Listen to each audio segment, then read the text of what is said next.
కొల్లేరు ప్రాంత ప్రజల సమస్యకు శాశ్వత పరిష్కారం చూపేందుకు వీలుగా పార్లమెంట్ సమావేశాల్లో ప్రస్తావించి కేంద్ర ప్రభుత్వం దృష్టికి తీసుకువెళ్తున్నట్లు ఎంపీ పుట్టా మహేష్ కుమార్ తెలిపారు. ఏలూరు జిల్లా రూరల్ మండలం గుడివాక లంకలో ₹1 కోటి వ్యయంతో సామర్థ్యం పెంచిన పవర్ ట్రాన్స్ఫార్మర్ ను ఆయన ప్రారంభించారు. ఈ సందర్భంగా ఆయన మాట్లాడుతూ కూటమి ప్రభుత్వం నుంచి కొల్లేరు ప్రాంత ప్రజల సమస్యకు సానుకూల స్పందన లభించిందని, దెందులూరు ఎమ్మెల్యే చింతమనేని ప్రభాకర్ మాట్లాడుతూ కొల్లేరు ప్రాంత ప్రజలకు తామంతా అండగా ఉంటామని హామీ ఇచ్చారు. ఎంపీ పుట్టా మహేష్ కుమార్ సహకారంతో దెందులూరు నియోజకవర్గం సమగ్రాభివృద్ధికి కృషి చేస్తున్నట్లు ఎమ్మెల్యే ప్రభాకర్ తెలిపారు. నమస్కారం అండి. వేదిక మీద నుండే ఎమ్మెల్యే గారు ప్రభాకర్ గారికి, అలాగే సాయి సత్యనారాయణ గారికి, పవన్ గారికి, నాగరాజు గారికి, అంబేద్కర్ గారికి, అలాగే ఇక్కడికి వచ్చిన కొల్లేరు ప్రజలకి ప్రతి ఒక్కరికి పేరు పేరున నమస్కారాలు తెలుపుకుంటున్నాను. ఇవాళ కొల్లేరుకి ఇదే ఫస్ట్ టైం మేము రావడం, అది కూడా దెందులూరులో ఇవాళ సబ్ స్టేషన్ 5 MVA నుంచి 8 MVAకి కన్వర్ట్ చేసి ఇంకా కొంచెం బెటర్, ఎప్పుడు కూడా అది షట్ డౌన్ అవుతుంటే దాన్ని మళ్ళీ బెటర్మెంట్ గా చేసి ఇవాళ దాన్ని మళ్ళీ ఎప్పుడు కూడా ప్రాబ్లం లేకుండా, మీకు కరెంట్కి ప్రాబ్లం లేకుండా చేసినందుకు ఈ గారికి కూడా అలాగే ఎమ్మెల్యే గారికి కూడా ధన్యవాదాలు తెలుపుకుంటున్నాను. అలాగే ఇవాళ మీరు కొల్లేరు వాళ్ళందరూ కూడా ఒకటి మనసులో ఉంది, నాకు కూడా దీని గురించి ఎందుకంటే మీకు ఒకసారి ఎక్స్ప్లెయిన్ చేయాలి. ఇది ఇవాళ మీ ఎమ్మెల్యే గారు కూడా చాలా తెలివైన వాళ్ళు, ఎందుకంటే నన్ను అబ్జర్వ్ చేస్తా ఉన్నారు. ఈ ఎంపీ మనకి పనికొస్తాడా పనికిరాడా, ఉపయోగం ఉంటాడా ఉపయోగం లేడా అన్ని అబ్జర్వ్ చేస్తా ఉన్నారు. ఆయన చేసి మొన్న అలాగే మేమందరం కూడా ఎమ్మెల్యే గారు అయినా కానీ మేము అందరం కలిసి మన సీఎం గారి దగ్గరికి వెళ్లి మా ఇష్యూని, మా కొల్లేరుకి ఎప్పుడో నుంచి ఉండే ప్రాబ్లం ని సీఎం గారి నోటీస్ తీసుకొని వెళ్ళడం జరిగింది. సీఎం గారు కూడా అధికారులకి అలాగే డిప్యూటీ సీఎం గారికి ప్రతి ఒక్కరికి ఆదేశాలు ఇవ్వడం జరిగింది.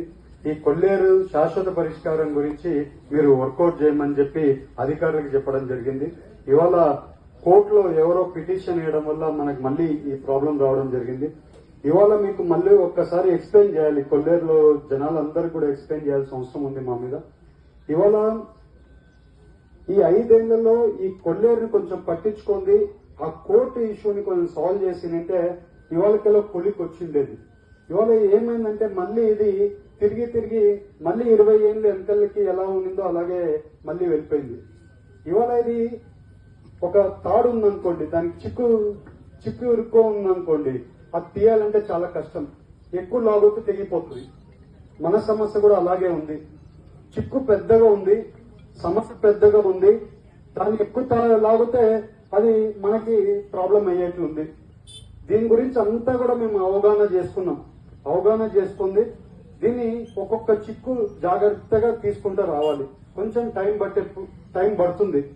అలాని సాల్వ్ అవ్వదని కాదు, ఇది సాల్వ్ చేయగలుగుతాం, బట్ టైం పడుతుంది.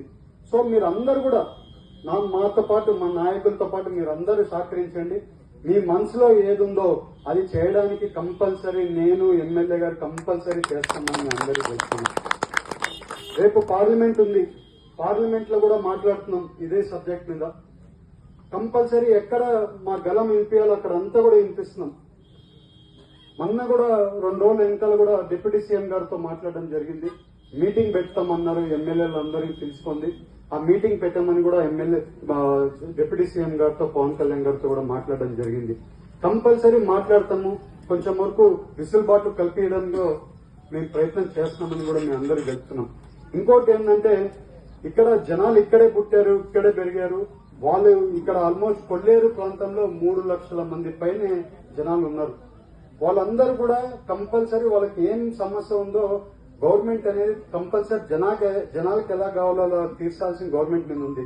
బట్ ఇక్కడ ఏమైందంటే కోర్టు కూడా ఇన్వాల్వ్మెంట్ ఉంది. గవర్నమెంట్ కంటే కోర్టు పెద్దది, మీరు అర్థం చేసుకోవాలి. గవర్నమెంట్ కంటే కోర్టు పెద్దది.